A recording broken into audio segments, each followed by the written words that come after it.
Okay, so tayo po ay nasa patuloy na pag-aaral ng about the justice of God.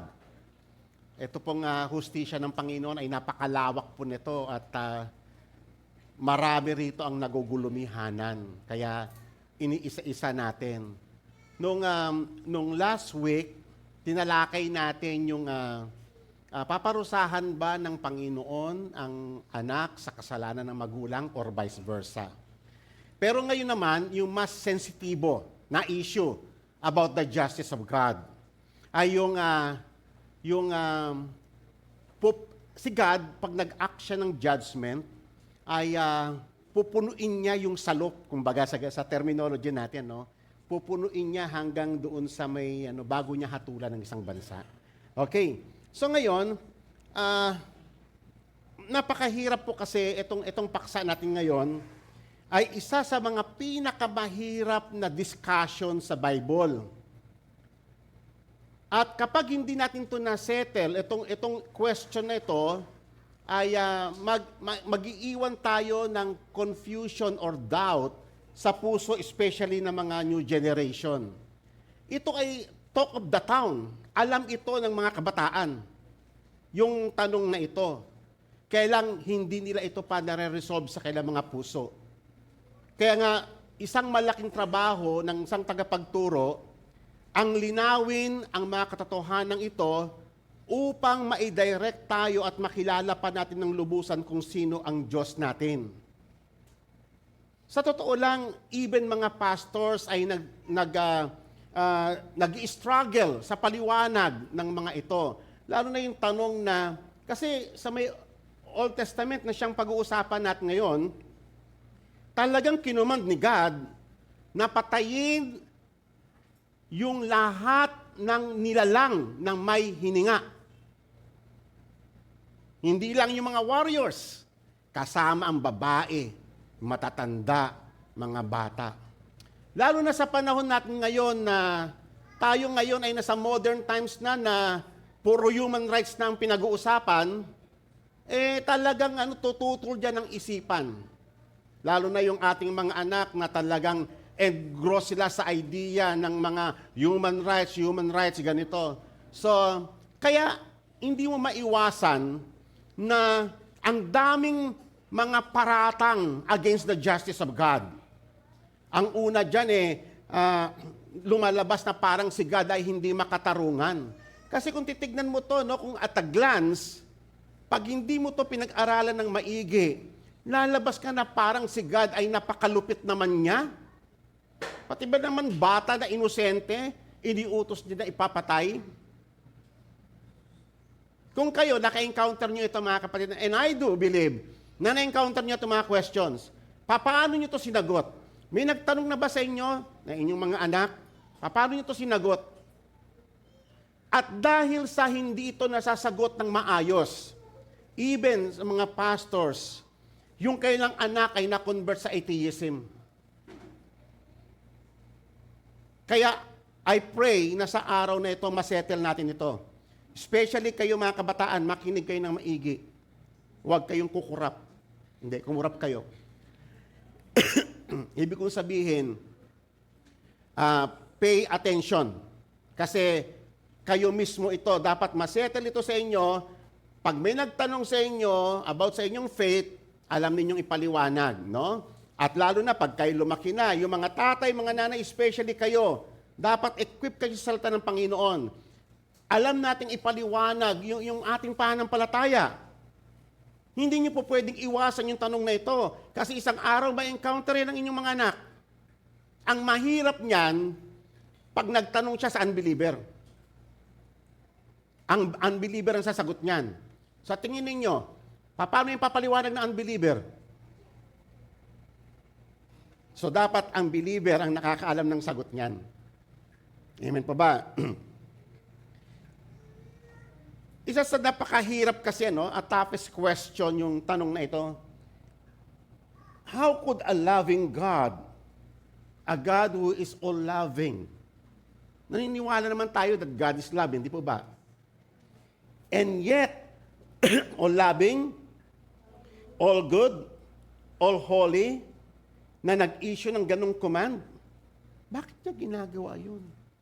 Kaya nga, kinakasuhan si God nila ng genocide. Ang Diyos ng Old Testament, genocidal yan.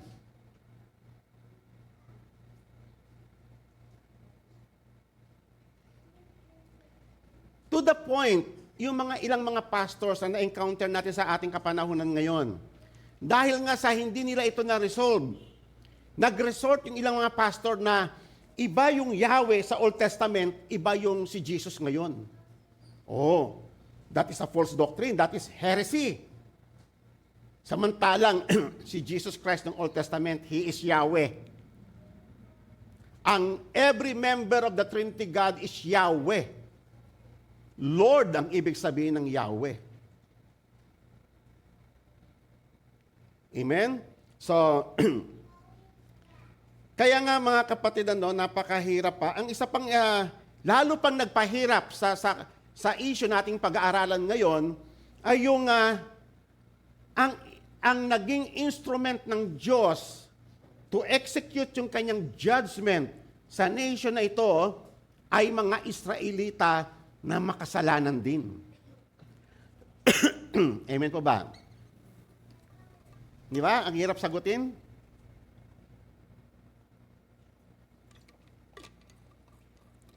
Kaya makinig kayo ng maigi ngayon.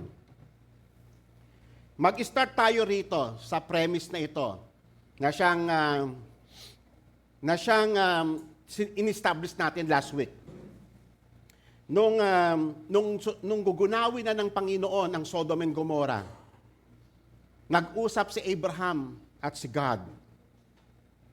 Nagtanong si Abraham kasi yung pamangkin niya, si Lot, nandoon sa may Sodom noon.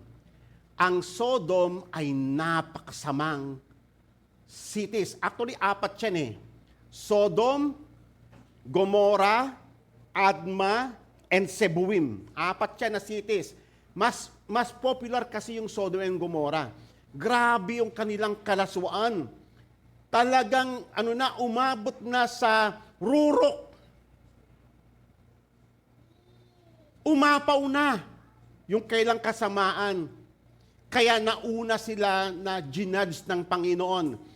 Pag si God ay nag-judge sa isang bansa na sobrang wicked, ito yung tinatawag na total annihilation. Nakita niyo ang Sodom and Gomorrah ngayon, Adma and Zeboim. Saan kayo makakita doon sa Israel ngayon ng mga cities na magpahanggang ngayon hindi na pwedeng tirahan? Na ang makikita mo na lamang na mga traces ay punong-puno ng sulfur and brimstone. Doon mo makikita sa may parting bahagi ng Dead Sea. So, ibig sabihin, nandoon yung location ng Sodom and Gomorrah. Napakakasamang mga tao. Grabe yung kailang kasamaan. Wala nang takot sa Diyos. Na parang sila na ang may-ari ng lupa. Okay. Ang tanong ni Abraham kay God ay, lilipulin mo rin ba ang mga matutuwid kasama na masasama? Sabi ni Abraham, suppose, O Lord, na mayroong 50 na matuwid doon. Gugunawin mo pa rin ba ang buong Sodom and Gomorrah kasama ang 50 na matutuwid? Ang sagot ng Panginoon, ang argument pa ni Abraham, far be it from you to do such a thing. Sabi niya kay God, to slay the righteous with the wicked, so that the righteous and the wicked are treated alike. Far it be from you, sabi ng Panginoon. Sabi ni Abraham keno. Yes, kasi si God hindi siya ganon. He's a just God. Lahat ng act of judgment ng Panginoon ay righteous, holy, just. Tatandaan niyo po yan. Walang act of judgment si God na hindi righteous. Okay? Far be it from you, shall not the judge of all the earth deal justly? So the Lord said, if I find 50 righteous within the city, then I will spare the whole place on their account. So nakita niyo ang Panginoon matuwid pa rin? Pag ang isang bansa palala ng palalang kasalanan, delikado ang bansang iyan. Amen pa ba? Pasalamat tayo ang Pilipinas, dumadami ang Kristiyano.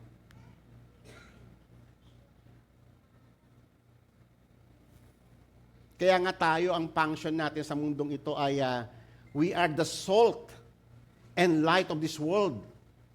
Kumbaga sa ang Pilipinas ay nabubulok na siya. Pabulok ng pabulok, pabulok ng pabulok. Ganun ang kalalagayan ng Pilipinas. Ang mga Kristiyano, asin sila siya ay nagpe-preserve para wag kumalat yung kabulukan pa. Amen? Yun ang trabaho natin. Kaya hindi tayo nakikiayon sa takbo ng mundo. Hindi tayo sumasabay sa kasamaan ng mundo. Bagkus iba ang ating buhay, iba ang ating kultura, iba ang ating mga gawa. Ang culture ng mga Kristiyano ay godly culture or heavenly culture. Yan dapat ang ma-establish sa bawat tahanan. Ang mundo, they have no God. And they have no morality. Ngayon, tatandaan po natin, bago tayo magpatuloy, si God ang source ng lahat ng fairness, ng lahat ng justice. He is the embodiment of justice and moral order. Hindi yung tao ang magdedictate, ay hindi, mas matuwid ako sa Diyos, mali yung ginagawa ng Diyos, mas tama yung iniisip ko. Hindi ganun. Kasi si God ang standard ng morality. Ngayon, yung bansa na tatalakayin natin na pinapuksa talaga ni God, total annihilation. Complete extermination. Walang iiwan na may hininga, pati hayop, mamamatay sa lugar na yon. Ang lahat ng ito, yung bansang pag-aaralan natin, ay iyon yung bansa ng Kanaan na ipapamana ng Diyos kay Abraham. Yun yung bansa na binigay ng Diyos kay Abraham. Sabi rito sa verse 8, the whole land of Canaan, where you now reside as a foreigner, I will give as an everlasting possession to you and your descendants after you. Yun yung tinatawag nating the promised land. A land flowing with milk and honey. May mga nakatira doon. Maraming mga tribo doon. Nabanggit dito. From the river of Egypt to the great river of Euphrates.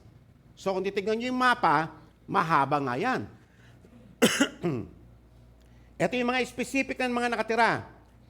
The Kenite, the Kenizite, the Kadmonite, the Hittite, the Perizzite, Rephaim, Amorite, Canaanite, Girgashite, and Jebusite. Yan yung Kanaan, yan yung bumubuo sa Kanaan. Yan yung bansa na ipapamana ng Panginoon kay Abraham. Ibibigay niya. Hindi ba kayo nag-iisip? Bakit naman ganun si God? Ibibigay niya yung bansa na yun, may mga nakatira. Yun ang ibibigay niya kay Abraham? Hindi. Kasi yung bansang ito, napakasama. Napakasama ng bansang iyan. Pero, bagamat, binigay na ito ng Panginoon kay Abraham, pero hindi pa talaga nila ito lubusang kinubkob. Nagpalipas pa si God ng 400 plus years. Isipin nyo 400 plus years. Kasi,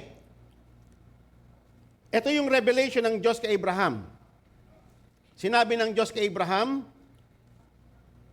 "Know for certain that your descendants will be strangers in the land that is not theirs. They will be enslaved and oppressed 400 years."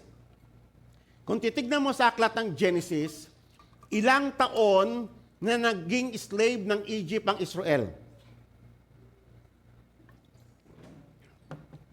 430 years. So yung 400 na sinasabi ng Panginoon is rough estimate. Ang actual is 430 years.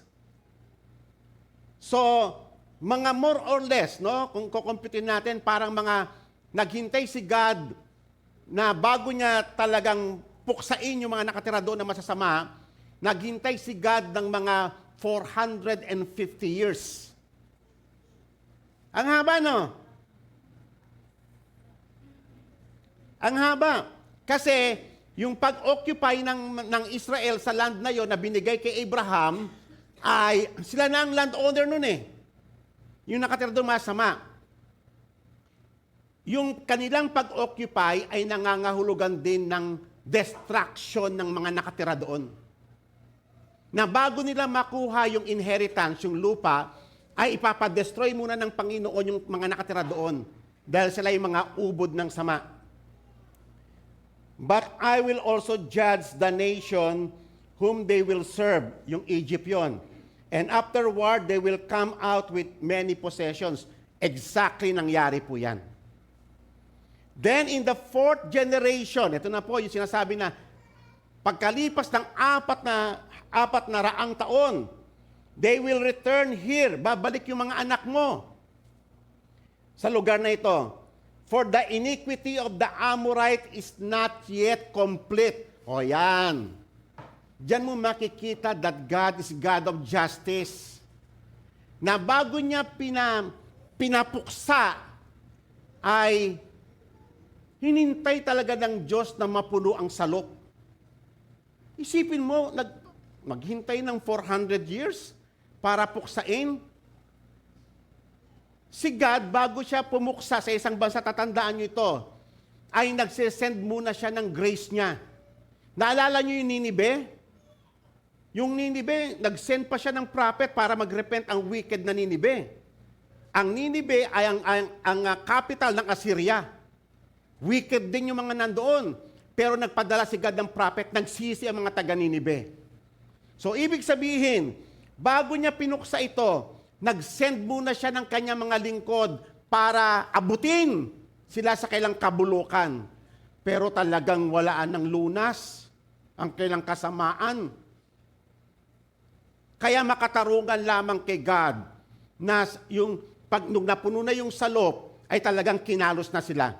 Kayo, for example, no? Bago nyo hatulan si God ng injustice dahil pinapuksan niya ang lahat. Kunyari, dito, sa lugar ng Bliss, ay meron ditong siga-siga na talagang untouchable. Kasi may mga baril siya, may mga tauhan siya. At kapag may lumaban sa kanila, panigurado bukas patay na yon. Tapos nire-rape niya yung mga dalaga rito. Yung mga tao niya nagnanakaw rito. Sa tingin ninyo, ano ang magiging panalangin ng mga taga-Bliss? Sa tao na yon? Yes! Ngayon, kung yung grupo na yon, yung gun na yon ay napatay, sa tingin nyo, ano ang magiging reaction ng mga taga-Bliss? Ay matutuwa sila kasi justice is served. Ganyan din yung nangyari dyan. Hindi po yun injustice. Actually, justice na save ang bliss. Mali lang kasi yung hilaw kasi yung pagbabasa, kaya hindi nakita yung buong picture. Mamaya pupuntahan natin kung gaano kasasama itong bansa na yan. So, ibig sabihin, huwag niyo kakalimutan to, na ang Diyos, hihintayin niya munang makumpleto yung kasamaan ng mga Canaanite. Okay. So, ano-ano yung mga sinasabi rito? Number 1, ni-reveal ng Panginoon kay Abraham na yung mga anak mo ay hindi lamang dadami, magiging slave sila ng Egypt. Yan ang unang-unang revelation ng Diyos kay Abraham. Future ang pinag-uusapan dito. Pangalawa, na pagdating ng takdang panahon, after 400 years ng pag-stay ng slavery ng kanyang bayan sa Egypt, ay i-judge ng Panginoon ang Egypt at palalayain niyang kanyang bayan sa Egypt. Okay? Pang-apat ay yung kanyang descendants na nanirahan sa Egypt ay hindi lamang palalayain kung hindi babalik sa lupang pangako na ibinigay ng Diyos kay Abraham. Okay. Panglima, hindi lamang sila babalik sa Kanaan, yung kanyang mga anak, yung kanyang descendants, kung hindi sila yung gagamitin ng Diyos na instruments of extermination sa masamang lahi na nakatira sa lupang iyan na binigay ng Diyos kay Abraham. Nasusundan niyo ako? Okay. Pang-anim, ang magiging judgment ng Panginoon ay talagang complete. Sinabi niya na, sinireveal ng Panginoon kay Abraham na sa ngayon, kaya nandyan pa yung mga, nakatira si Abraham dyan sa may land na yan, sa Kanaan, na we-witness niya yung kasamaan ng bayan, pero hindi pa yun hinog. Pero masasama talaga yun. Ang na-witness niya lang yung Sodom and Gomorrah, Adma and Zeboim, na grabe talaga. Hindi na nakapaghintay si God ng 400 years, pinuksan niya na kaagad kasi grabe na. Para maligtas pa yung buong Kanaan. Kaso talagang wala eh. Perpetual backsliding talaga. Ngayon, pangwalo, yun nga, yung Sodom and Gomorrah, ang example. Pangsyam, ang judgment, once na dumating na yung rurok, babagsak na sa kanila yung judgment ng Panginoon. Okay. So ngayon, now, 400 years later, wala na si Abraham, patay na si Abraham. Yung kanyang mga anak, dumami na. Naging bansa na sa Egypt. Ang dami na nila, milyon-milyon na ang Israel sa Egypt. At ang Egypt ay na-insecure at ginawa silang slaves for 430 years. Ngayon, tinawag na ng Panginoon ngayon si Moses. Sabi niya, Moses, pumunta ka doon. Nakita ko ang paghihirap ng aking bayan sa Egypt. At sabi niya ganon, nakita ko ang kailang mga panaghoy sa kailang mga paghihirap sa kamay ng mga Ehipto. Kaya nga, susuguin kita na hanguin mo ang aking bayan sa Egypt at sabihin mo na dadaling ko sila sa lupang pangako na sagana sa lahat ng bagay. A land flowing with milk and honey.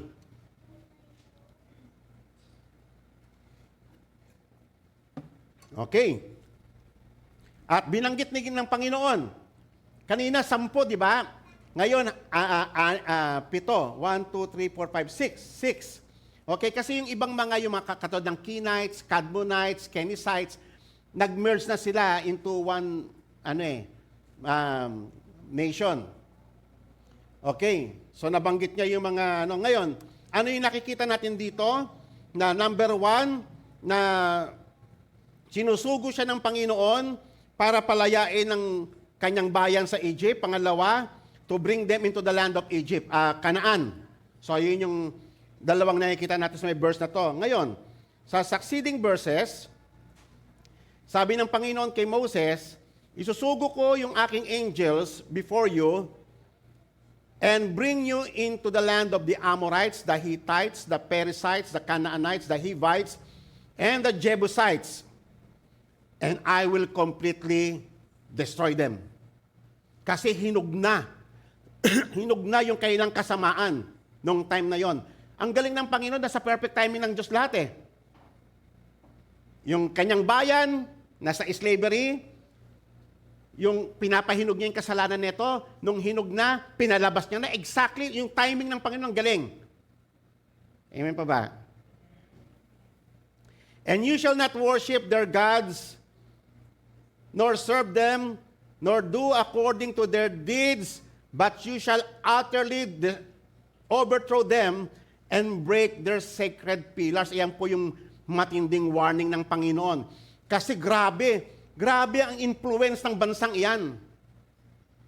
Okay, mamaya marami pa tayong makikita dyan kung bakit gusto ng Diyos na exterminate silang lahat. Okay. So yung pangatlong mission niya ay para i-destroy ang lahat ng Canaanites. Ngayon ang babala ng Panginoon bago niya suguin ang kanyang bayan. Be sure. Ito ngayon makikita niyo yung importansya ng law. Ang law kasi ang nagbibigay ng uniqueness sa atin. Ang law ng Panginoon, diyan mo makikita kung ano yung standard ng morality. Yan ang kahalagahan ng law. Ang mundo, wala silang law, kaya ang morality nila kung ano-ano lang. Kung ano lang yung tama sa paningin nila, yun ang standard nila. Sa atin, hindi. Meron tayong biblical basis yung tinatawag na law. And that makes us unique. Yung law ng Panginoon. Kaya ang sabi ng Panginoon, observe what I am commanding you this day. Behold, I am going to drive out the Amorite before you, the Canaanite, Hittite, Perizzite, Hivites, Jebusite. Watch yourselves. Bantayan nyo sa mga sarili ninyo. Huwag kayo makipag-covenant sa mga nakatira doon na inyong papasukin. Sila ay magiging patibong sa inyo.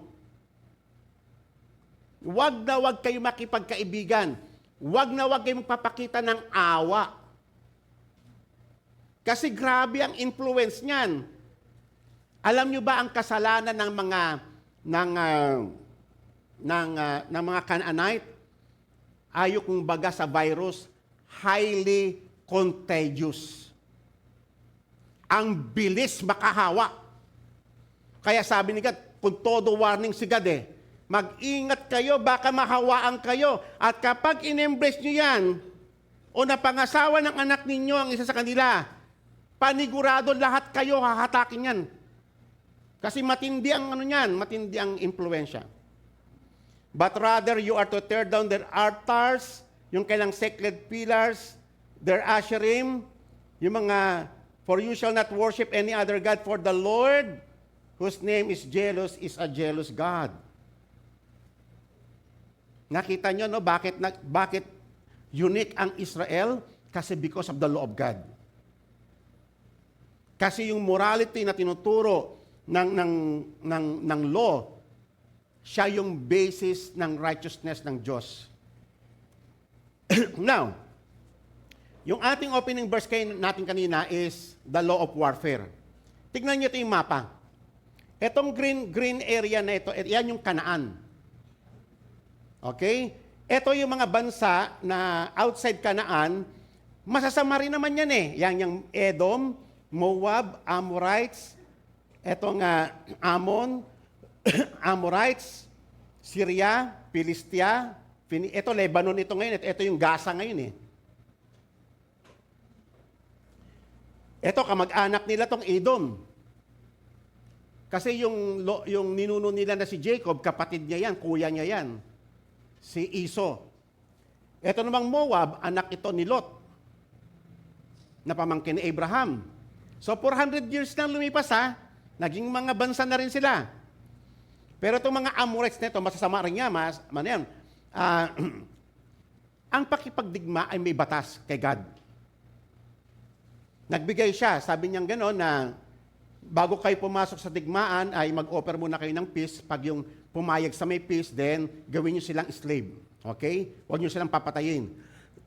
Pero pag didigman niya kayo, pag lumaban sila sa inyo, talagang exterminate niyo sila. Sabi ng Panginoon. Okay? At pwede niyong gagawing buti yung mga only the women and the children, the animals, you shall strike all men with the edge of your sword. So lahat ng mga warriors papatayin. Only the women and the children and the animals and all that is in the city and all its spoils you shall take as booty. So nakita niyo iba yung law? Iba yung law para sa ibang mga bansa other than Canaanites. Hindi total annihilation.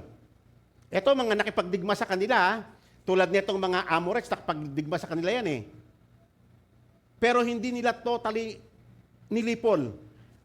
Pero ito, pinalipol talaga ng Panginoon. Yung Canaanites. So makikita niyo yung distinction. Makikita niyo yung hustisya ng Panginoon. Ngayon, ang pupuk sa inyo lang, sabi nilang ganon, only the cities of these people that the Lord your God is giving you as inheritance. Ito yon. Ito yung land of Canaan. Yan yung land of promise, yung mga green area na yan. Yung mga nakatira lang dyan, ang sabi ng Panginoon, ang lilipulin ninyo. Amen. Nasusundan ninyo ako? Okay. You shall not live alive anything that breathes. Lahat ng humihinga, papatayin nyo, pati hayop. Bata, matanda. Why? But you shall utterly destroy them, the Hittite, the Ammonite, the Canaanite, Perizzite, Jebusites, and Hivites, as the Lord your God has commanded you. Mas magaling ba tayo sa Diyos? Tayo kasi mga tao, portion lang kasi aminin natin. Hindi tayo Diyos. Kakarampot lang yung nakikita natin. Tama pa ba? Eh si God, nakikita niya ang lahat ng bagay. Alam niya ang lahat ng bagay. Alam niya ang future. Bilang niya nga ang buhok natin eh. Alam niya na magiging bunga ng isang mga prutas. Alam niya na itong mga ito, kahit nabigyan mo siya ng mga panahon ng habag, wicked talaga. Wala nang pag-asa, parang Sodom and Gomorrah. Malala na yung sakit. Wala nang lunas. Kaya gano'n na lang katindi ang judgment ng Panginoon sa mga bayang niyan. So that they may not teach you to do according to all their detestable things which they have done for their gods. Grabe yung mga requirement na kailangan mga Diyos-Diyosan. Kasama doon yung mga sexual immorality sa pag-worship nila. Kasama yung mga human sacrifice. Di ba? Kayo ba'y nakakapanood sa India yung mga practice ng nila sa mga Diyos-Diyosan nila? Grabe ang occultism sa land na yan. Grabe ang idolatry.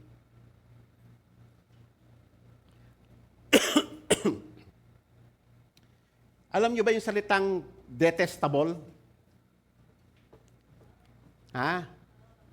Karimarimarim. Yung abomination. Karumal-dumal, karimarimarim. Parang kahindik-hindik. Yung mga salitang gano'n, no? Ganyan ang klase ng mga taong iyan. Na talagang it truly deserves to be annihilated. Binigyan ng Diyos ng pagkakataon 450 years. Hindi nag-improve. Lumala. Amen. Nauna nga lang, ang Sodom and Gomorrah ay nandito. Nandito po ang Sodom and Gomorrah sa may parting ito ng Moabites. Naalala niyo yung kasalanan ng Moabita? Naalala ninyo nung nagkampo ang Israel dyan, tinukso nila yung sa payo ni Balaam. Ang ibinigay niya yung mga babae. Siyempre yung mga Israelita, hayok sa babae. Ano sila? Kasi hindi lamang yung babae, kasama yung kanilang kultura, kasama yung kanilang pagsamba sa Diyos-Diyosan, na-adapt niya, kaya naggalit ang Panginoon. Pinuksa niya lahat na na-involve sa immorality rito. Hindi lang immorality, kasama yung harlotry sa mga Diyos-Diyosan. Ipapractice din nyo rin yung kung ano yung ginagawa nila. Kaya mag-ingat kayo mga kapatid. Yung impluensya ng mundong ito. Pinalaya tayo ng Panginoon. Di ba nung una saan tayo? Puro pamahiing kayo. Tabi-tabi po. Bari-bari.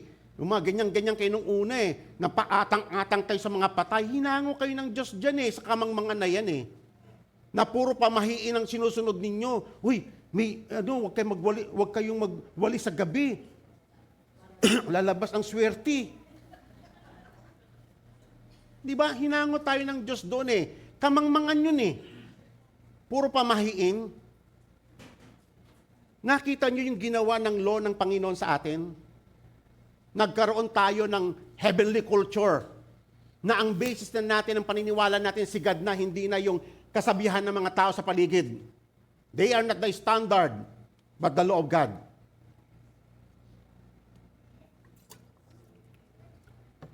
Ngayon, sabi ng Panginoon, yan, pupunta na po tayo sa wickedness ng land na yan, kung bakit pina-exterminate ni God yan. When the Lord your God cuts off the people of the nation, which you are going to dispossess, and you dispossess them and dwell in their land. So, pag kayo ay nanirahan na doon sa may bansa na tinaboy ng Panginoon, mag-ingat kayo. Beware that you are not ensnared to follow them. Kasi yung culture nandoon pa rin. Pag nag-iwan ka ng kakaunti doon, kunyari naawa ka doon sa mga katulong, inispire mo yung katulong, yung katulong na yun ay nasa kanya yung kulturang evil, ituturo niya yan sa inyo yung kailang nakasanayang kultura. Itong Diyos-Diyosan namin, makapangyarihan ito. Kapag baog ka, pag sumayaw ka rito, magkakaanak ka. Di ba, ganun tayo papaniwala sa mga Diyos-Diyosan na mga pag may negosyo ka, maglagay ka ng arenola doon sa may business mo para swertehin ka. What? Arenola? Pusa, galing Chinese yun yung pusa, kumakaway para kawayan niya ang blessing pumasok sa'yo. Kaso wala ng battery. Nakita niyo yung kamangmangan na yon? Nagbe-base tayo ng paniniwala sa mga kamangmangan na sabi-sabi lang ng mga tatanda. Ang Bible ay matibay na basihan ng ating buhay, ng ating generations. Iwan nyo na yung kamangmangan. Iwan nyo na yung mga pamahiin. Lalo na pag may namatayan, grabe yung pamahiin dyan. Huwag kayong maliligo, huwag mo tututbrush, lahat-lahat, huwag na. Kaya nung namatay ang tatay ko, lahat yung violate ko Naligo ako, nagliguan di mga kapatid ko. Ang init puro alikabok, hindi magwawalis. Sa umaga, wawalis kami. Kahit nang patay yung biyenan ko noon, umaga, madaling araw, wawalis kami. Iwasan nyo na mga kapatid. Walang may tutulong sa inyo yan. Baka naman meron pa kayong mga anting-anting dito. Pakitaas ka ang kamay. Yung mga may tali-tali sa bewang. Yung mga iniingatang ganito. Mga galing sa pagan yan Hindi natin kailangan ng ganyan. Ang kailangan mo lang ay si God. Ang kailangan lang natin ay salita niya.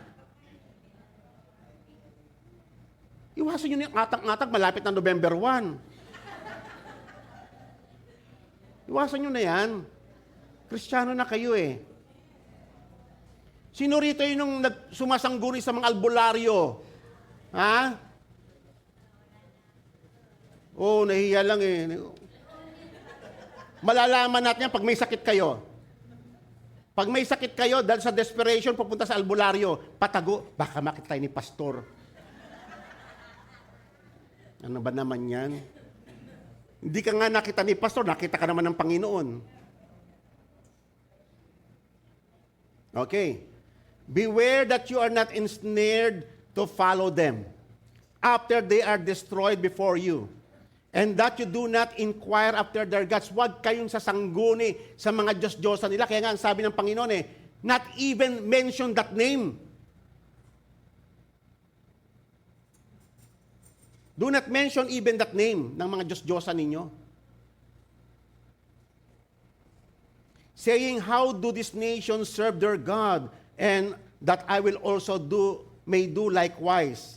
Sabi ng Panginoon, ang babala niya, you shall not behave thus toward the Lord your God. Kayong mga anak ng Diyos, huwag kayong tutulad sa kanila.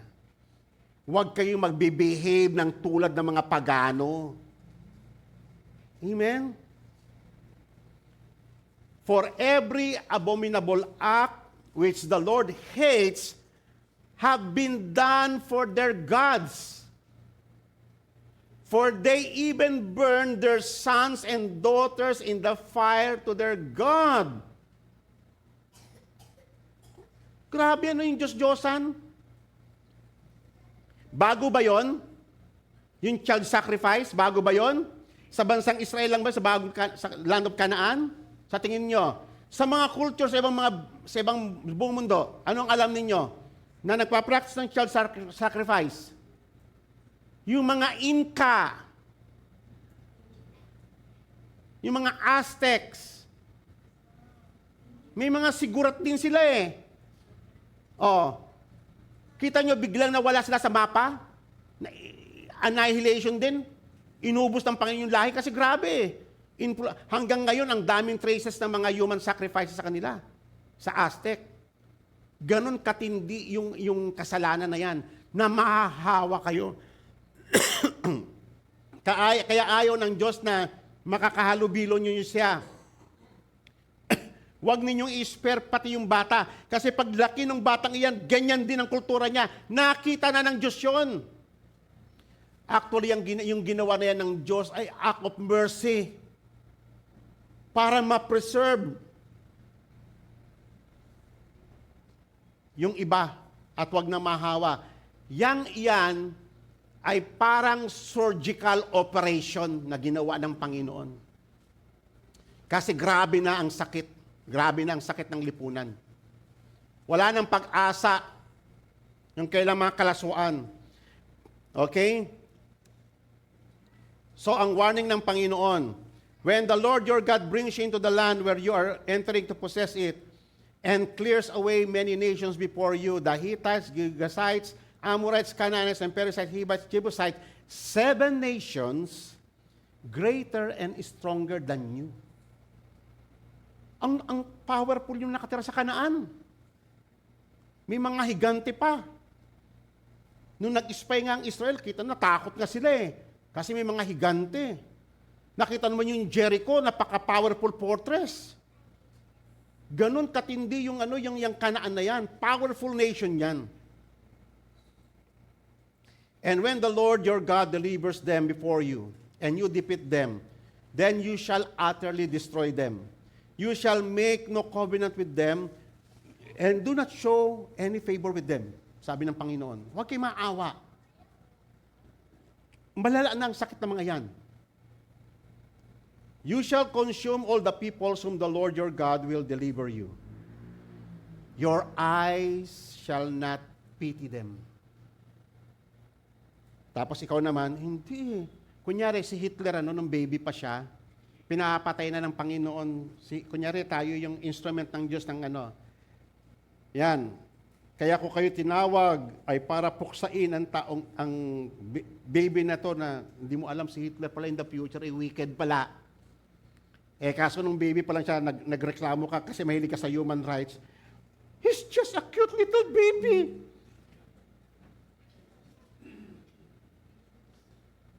Si God alam niya. Doon din punta nun. Kahit baby siya.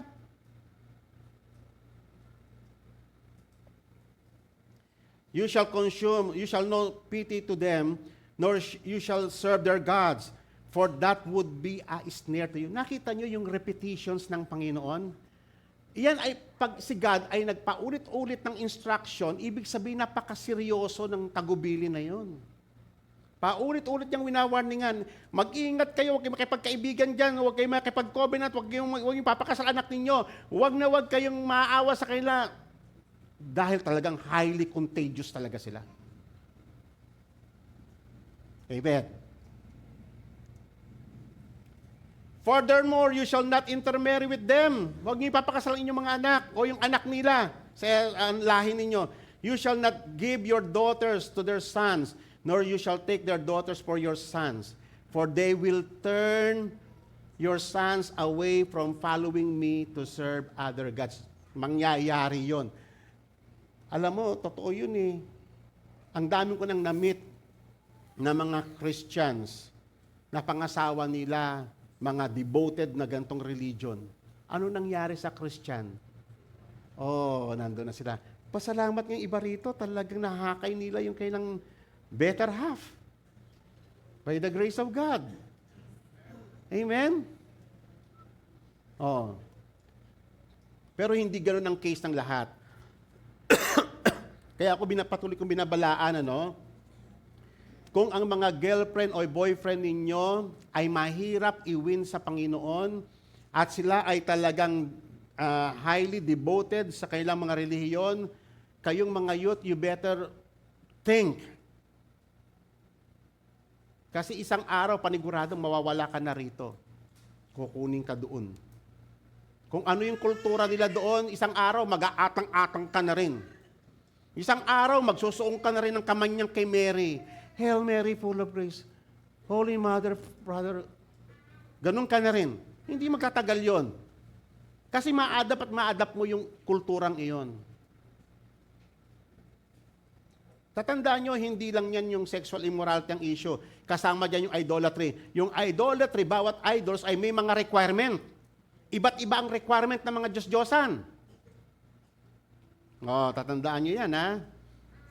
Mamaya makikita nyo kung ano yung mga requirement ng mga Diyos-Diyosan na dito ng mga bansang yan. Sabi rito, for the anger of the Lord will be kindled against you, and He will quickly destroy you, sabi ng Panginoon, pag ginawa nyo yan. But you shall not do them. You shall, sa halip, wasakin ninyo ang kailang mga altars, ismash ninyo ang kailang mga sacred pillars, kaya nga, yung kailang mga asherim, yung kailang mga graven images. Kaya nga, normal sa mga Christians, yung pag may mga Diyos-Diyosan, talagang, hindi, okay lang yan dyan. Born again naman na ako, sa Panginoon naman ako, pero okay lang yan dyan. Parang, sige lang yan. Yung walang, no. Isang araw, babalikan mo yun. Parang kumakaway-kaway sa'yo yan, Ay, namimiss mo ba ako? Namimiss mo ba yung rosary? Oh. Kaya talaga kasi instruction talaga ng Diyos yan, Remove them, destroy them. Kasi yung influence niyan, ataking ka uli. Amen. Sino pa ba yung marami pang mga anito sa bahay? Kausapin nila ako mamaya pag-uwi. Okay. For you are a holy people of God. Tatandaan niyo po yan. Tayo ay holy people. We are unique. Iba na ang kultura natin. Iba na tayo magsalita. Iba na tayo mag-isip. Kasi nasa heavenly culture na tayo. Amen po ba? Palakpakan niyo naman ang Panginoon.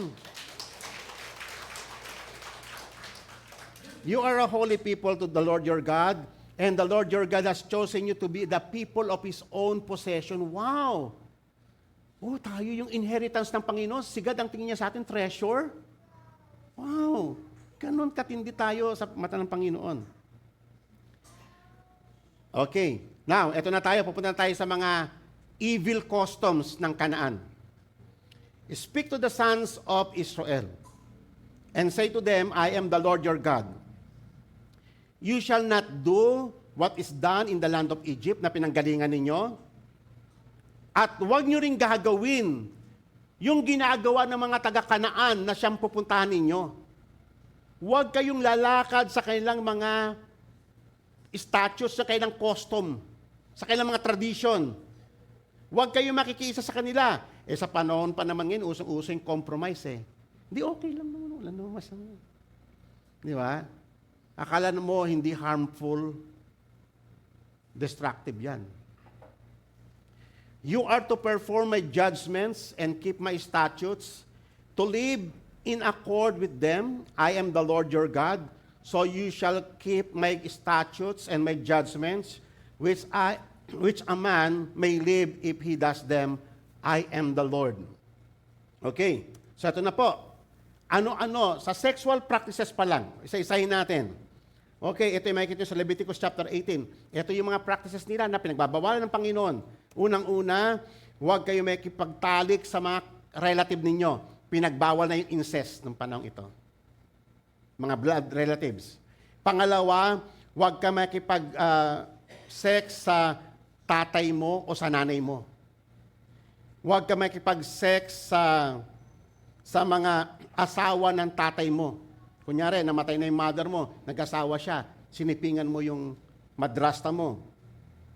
Yung pakipag-sex sa kapatid na babae o sa half-sister. Pakikipag-sex sa manugang. Pakipag-sex sa father's wife's daughter.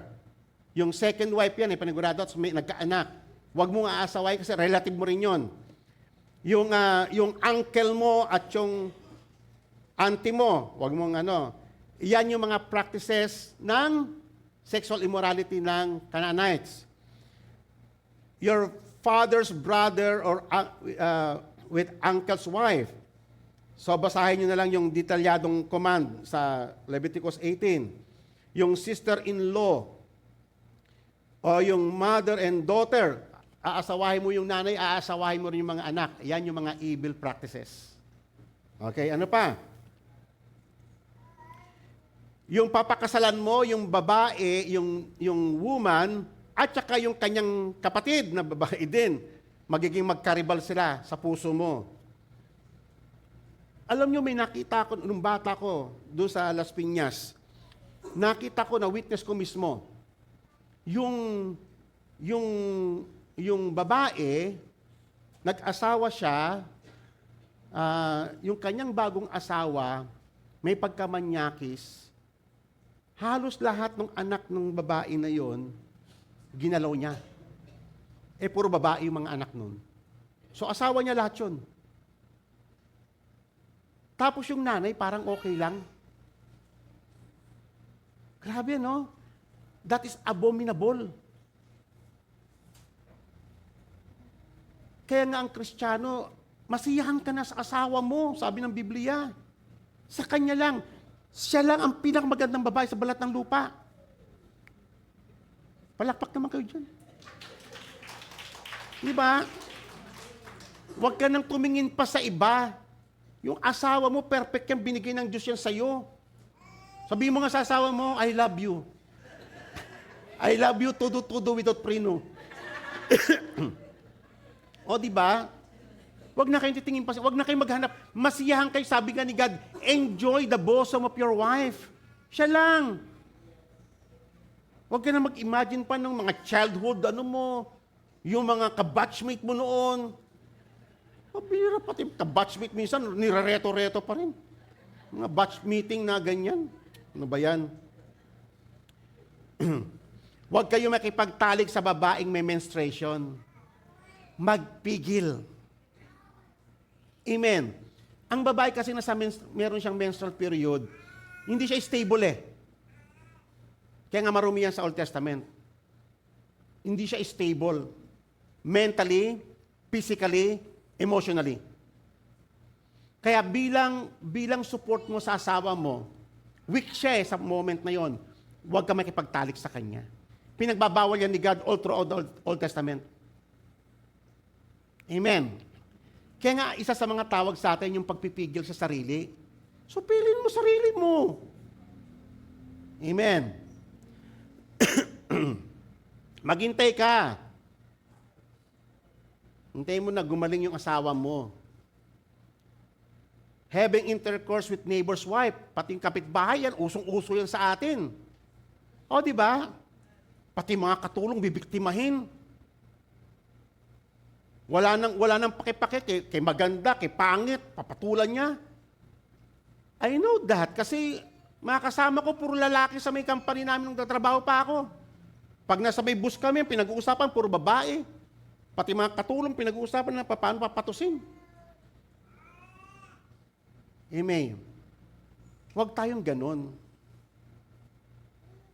Offering their offspring to Molech. Ito, isang pag-uusapan ito mamaya. Okay. Practicing abominable homosexuality. Huwag kayo makipagtalik sa kapwa lalaki o kapwa babae. That is abominable. Kasuklam-suklam. Amen po ba? Sabihin nga po ninyo, karumal-dumal ang makipagtalik sa the same sex. It is a grievous sin. kinamumuhian niya ng Diyos. Having intercourse with animals ay yung bestiality. Practice nila yan. Oh. Amen po ba? Grabe ano? Hindi lang po yan. Sabi ng Panginoon, do not defile yourselves by any of these things, for by all these nations which I am casting out before you have been defiled because of that sins. Iilan pa lang po yan na sexual immorality pa lang yan. How about sorcery?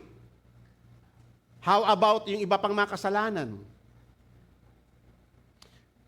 Ang mga taong iyan ay defiled because of their custom. Yun ay part ng kailang mga religious rites. For the land has become defiled, therefore I have brought its punishment upon it. So nakita nyo, matuwid ba ang Diyos nung hinatulan niya ito? Total annihilation, pati bata, pati matanda. Matuwid ba yon? O kita mo naman, ang Diyos, ang haba ng pasensya niya, 450 years bago niya hinatulan. Matuwid ba ang Diyos? Kasi hilaw kasi, no? Pag tinignan mo lang ng ganon, oh, si God genocidal. Without understanding yung buong context. Malinaw na po ba sa inyo kung gano'ng kasama ito? Therefore, I have brought its punishment upon it, so the land has spewed out. Isinuka mismo ng lupa yung mga taong nakatira dyan. Pati yung lupa, karimarimarim sa kailang paningin. Yung mga ginagawa ng mga tao doon. Pero mo, lupa, susuka ka. Kaya mga kapatid, very important sa atin as Christian yung morality. Mag-asawa kayo ng maayos. Huwag yung sino-sinong mga babaeng mga upahan ang anuhin mo dyan. Yung ibang mga lalaki papunta ng mga beer house, doon sila kukuha ng babae. Pampalipas. Why not mag-asawa ka na lang? Amen? Ayusin mo buhay mo sa harapan ng Panginoon para pagpalain ka niya. Ayusin natin. Merong tamang paraan eh. Yung talaga makakasama mo forever sa buhay mo. Kay God may forever. Patalastas lang po yun. Ano po? But as for you, you are to keep my statutes and my judgments, and shall not do any of these abominations. Neither the native, nor the alien who sojourns among you, for the men of the land who have been before you have done all these abominations. So, ang tawag ng Diyos sa ginagawa nila ay abominations. Karumal-dumal sa paningin ng Panginoon. And the land has become defiled, so that the land will not spew you out tulad ng ginawa ng sa mga dati nakatira. Sinuka sila ng lupa. Should you defile it, as it has spewed out the nations which had been before you? For whoever does any of this abomination, those person who do so shall be cut off from their people. Amen. Kaya nga tayo mga kapatid, dahil tayo ay guided tayo ng mga moral principles, mapalad yung mga magiging anak natin. Yung mga anak natin dahil trained sila sa righteousness, lalaki sila, hindi aware, dapat aware sila sa evil culture ng mundong ito. Alam nilang i-distinguish yung tama at mali. So, then the Lord spoke to Moses saying, you shall say to the sons of Israel, any man from the sons of Israel or from the aliens who gives any offspring to Molech shall surely be put to death. And the people of the land shall stone him with stones. I also set my face against that man and will cut him off from among his people, because he has given his offspring to Molech, so as to defile my sanctuary and profane my holy name. Isipin niyo mga kapatid, no? Tinignan ko nag-research ako Ano ang benefit? Bakit nila ginagawa yon? Na i-offer nila yung anak nila. Kasi alam mo ang procedure ganito. Para ma-obtain nila yung favor ng Panginoon, ang mga tao, they were encouraged to sacrifice their child. Alam mo yung mga paniniwala nila ng mga na maapis ang puot ng Panginoon o makakuha sila ng favor sa Panginoon. So gagawin nila ito. O kunyari, para magkaroon ng bountiful harvest, pag merong mga pestilence, ginagawa nila yung mga ganyan mga human sacrifices. Ang procedure niyan ganito. May mga musicians. So, yan pong idols na yan ay, ano po yan? Bronze. Bronze po yan. Gagatungan niya sa likod, sa ilalim ng maraming gatong. Papainitin talaga yan na mainit. Okay? At kapag mainit na yan, ang signal ay yung mga musicians. Ang mga musicians ay tutugtog ng pagkalakas-lakas. Yung halos wala ka nang marinig. Minsan ginagawa yan sa mga churches Ang iingay, ang sakit sa tenga ng worship nila. Di mo na marinig yung ano yung sinasabi. Pagkalakas-lakas na natugtugan para pag inoffer na yung baby doon sa nagbabagang kamay ni Moloch, ay hindi maririnig ng mga magulang yung tili ng bata. Yung palahaw ng bata. Napakasama. Nakita nyo, ang Panginoon, napaka-just niya. Yung ganyang practice nakakatakot. Actually, nakasurvive pa rin yan Dahil nga ang Israel, dinisobey niya ang utos ng Panginoon, hindi nila talaga nilipol yung mga taga-Canaanites. Nakasurvive pa rin yung mga evil customs. At na-infect ang Israel. Totoo lahat ng mga tagubili ng Panginoon sa kanyang mga babala.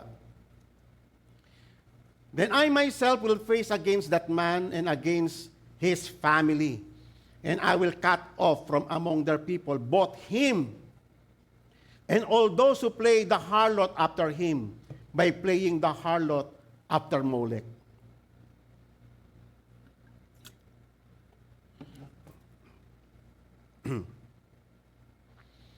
As for the person who turns to mediums, ito na po yung mga occultism. Ang daming occultism na practice dyan sa land na yan. Yung necromancy, yung spiritism, mediums, yan yung mga albularyo. Mga occultism po lahat yan. Yung mga sumasangguni sa horoscope. Ano po ba yung mga zodiac signs ninyo? Memorize niyo po ba? Ano po ba yung kapalaran nyo ngayon sa araw na to? Biriin mo, kung gano'ng kamangmangan, ibabase mo yung kapalaran doon sa may, kung ano-ano lang, magbasa ka ng mga periodiko na may mga zodiac na explanation. Etong araw na to, ikaw ay may makikita na isang gwapong lalaki. O diba? Tapos iba naman yung sinasabi doon, iba-iba kanya-kanyang interpretasyon Papaniwala ka doon. Amen? Tatandaan natin, kay God, ang future natin ay resolved na. Okay. For the persons who turns to mediums and spiritists to play harlot after them, I will also set my face against that person, and I will cut him off among his people. You shall consecrate yourselves, therefore you shall be holy, for I am the Lord your God is holy. You are therefore to keep all my statutes and my ordinances and do them, so that the land to which I am bringing you to live will not spew you out. Moreover, you shall not follow the customs of that nation, which I will drive out before you. For they did all these things, and therefore I have abhorred them. So nakita nyo yung kailang mga Diyos-Diyosan, yung kailang mga occultism, yung kailang mga immoral practices, yung kailang sexual immorality, rampant yan sa bansang iyan. For they did all these things, therefore I have abhorred them. Now, a man or a woman who is a medium or spiritist shall surely be put to death. They shall be stoned with stones. Their blood guiltiness is upon them. Now, dito po tayo mag-end sa last passage na ito. Malinaw na po ba sa inyo kung bakit pinapuksa, bakit ganun ang decision ng Panginoon? Total annihilation.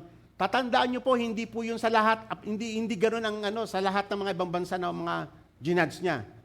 Ginudge niya rin naman ang Egypt, ginudge niya rin naman ang ibang mga tulad ng ang Saudi, ang Middle East, ginudge niya rin naman eh. Pero hindi total annihilation tulad nitong Canaanites. At doon lang po applicable yung sinasabi nila na yung nilipol ni God pati babae at lalaki. At least alam ninyo yung buong kwento. Amen po ba? Tatandaan ninyo, ang judgment ng Panginoon sa history ay act of mercy ng Panginoon. Kasi kung di gagawin ng Diyos yun, mahahawa na pati yung ibang mga bansang palibot. Dahil nga very appealing. Nakita nyo sa may Thailand, ang Thailand kilang-kila sa sexual immorality eh. Pupunta yung mga doon, yung mga Pilipino doon, mga politiko natin, usapan nila yan. Uy, punta tayo doon sa may Phuket, Thailand ba yun? Kasi parang normal lang sa kanila yun. Minsan nga, manood ka sa may Facebook, makita mo, parang normal. Normal lang talaga sa kanila yun. That's evil. Napipinto na yung judgment doon. Hindi na magkatagal yun. Hinihintay lang ng Panginoon, tandaan nyo, ang Diyos, hinihintay niya lang yung sukdulan bago siya mag-act ng judgment. Pero nandun pa rin yung mercy niya. Nagsasend siya ng mga evangelist para mag-preach doon, para ma-preserve pa yung mga bansa. God's judgment in history is always just and righteous. Tatandaan niyo po yan. Diyan kayo magpundasyon.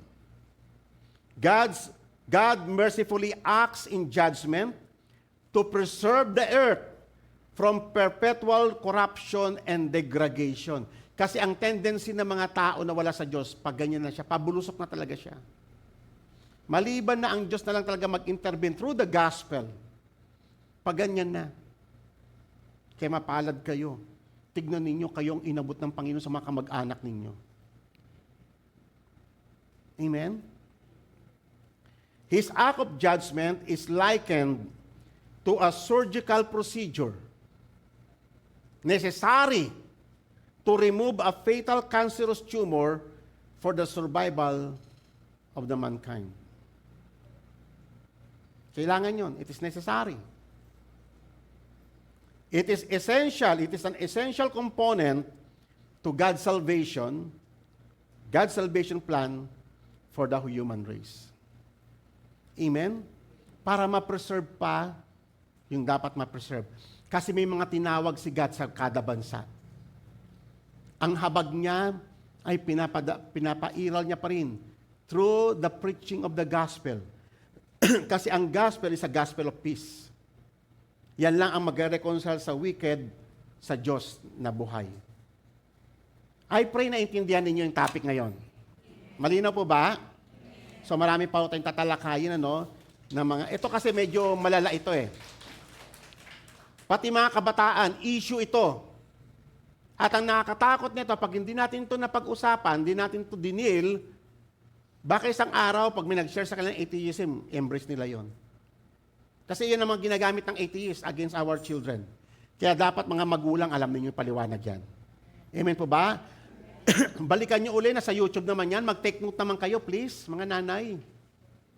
Para sa inyong mga anak. So that in the time to come, when your children ask you of these things, you know how to defend yung faith. Tayo pong lahat ay tumayo. Hallelujah. Salamat o Diyos. Meron kaming Diyos na matuwid. A God of justice. Who is righteous, and holy. Lord, walang contradiction sa iyong being. Ang iyong holiness, ang iyong judgment, sa iyong mercy, at sa iyong compassion. Lahat ng sila ay essential, Panginoon. At ang lahat ng ito ay umiiral at ipinapadama mo sa lahat ng mga tao. Ang habag mo ay pinapamalas mo sa lahat ng mga nilikha mo, but you will not leave the guilty unpunished because you are a God of justice. But for the purpose of salvation of mankind, you act, O Lord God, judgment in the history of mankind. Salamat, Panginoon, nawa patuloy mo pong i-equip ang iyong bayan sa iyong mga katotohanan. And we thank you, Father God, for thy Holy Spirit na sumasa amin sa mga oras na ito. This is our prayer in Jesus' name. Amen.